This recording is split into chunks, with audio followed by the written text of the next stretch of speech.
C'est comme ça. Il y a des hommes ou des femmes dont la postérité n'a pas conservé les traits, des gens sans visage. Au siècle du multimédia et de l'omniprésence des images, cela paraît à peine croyable. Et pourtant, c'est vrai. Il n'existe aucune représentation de Vincent Boutin. Ou plutôt si, une seule et unique, extraite d'un livre publié en 1946. Au regard de la vie et de l'action de ce personnage, c'est foncièrement injuste. Il naît le 1er janvier 1772 à quelques kilomètres de Nantes, dans une famille modeste de 8 enfants. Des qualités intellectuelles le font remarquer par l'instituteur du village. À 8 ans, le voici pensionnaire à l'Oratoire de Nantes, le meilleur collège de toute la Bretagne. Parmi ses condisciples, un certain Pierre Cambronne, qui deviendra célèbre pour avoir prononcé le mot. Et pour responsable d'études, le jeune Boutin a un dénommé Joseph Fouché, autrement dit le futur ministre de la police, du consulat et de l'Empire. Il ne cessera de faire bénéficier son ancien élève de sa toute-puissante protection. En 1793, Boutin est reçu brillamment à l'école du génie militaire à Metz. Sur les champs de bataille, il fait aussi sensation. En 1800, le voici capitaine de première classe. 7 ans plus tard, en 1807, c'est toute sa vie qui va devenir une aventure de première classe. Sans doute sur intervention de Fouché, Boutin est chargé par l'empereur d'une mission très spéciale dans l'Empire ottoman. Il est l'un des 3 officiers mis à la disposition du sultan pour l'aider à défendre Constantinople, menacé par la flotte anglaise. En 5 jours, Boutin fait des prouesses, faisant édifier une ligne de fortification de 520 canons et 110 mortiers. Constantinople devient imprenable. Du coup, les Anglais renoncent.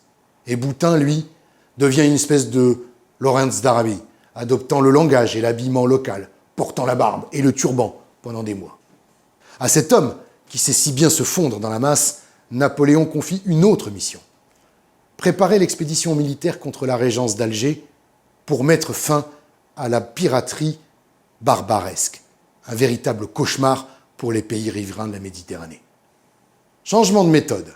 Boutin, cette fois-ci, est habillé en civil lorsqu'il débarque à Alger le 24 mai 1808 pour, soi-disant, rendre visite au consul de France dont il se prétend être le cousin. Durant 3 mois, bravant l'interdiction faite aux infidèles de se déplacer, Boutin parcourt le pays, effectue des relevés topographiques en faisant semblant d'être un simple pêcheur à la ligne tout le long du front de mer et du littoral. À ceci près qu'au lieu de l'hameçon, c'est un plomb qu'il a attaché à son fil. Le soir et une bonne partie de la nuit, il consigne ses observations, il dessine des plans. Mission accomplie, son rapport est bouclé. Il préconise un débarquement à Sidi Ferruche entre le 10 mai et le 10 juin, avec tous les détails, les cartes, un inventaire extrêmement précis des défenses du dé d'Alger. Napoléon apprécie. Et même s'il a renoncé à la conquête de l'Algérie, il envoie Boutin parcourir l'Égypte, le Liban et la Syrie pour des missions analogues. Boutin, mort en 1815, l'année de Waterloo.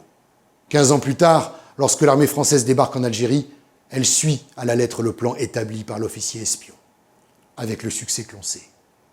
Dommage, pourtant, que notre pays n'ait pas écouté ce drôle de bonhomme jusqu'au bout, lui qui écrivait, je cite, « La France n'a pas d'avenir en Afrique du Nord si elle ne respecte pas scrupuleusement les mœurs et les usages du pays. » Vincent Boutin, le Lawrence d'Arabie de l'empereur, un portrait à découvrir ce mois-ci dans Historia.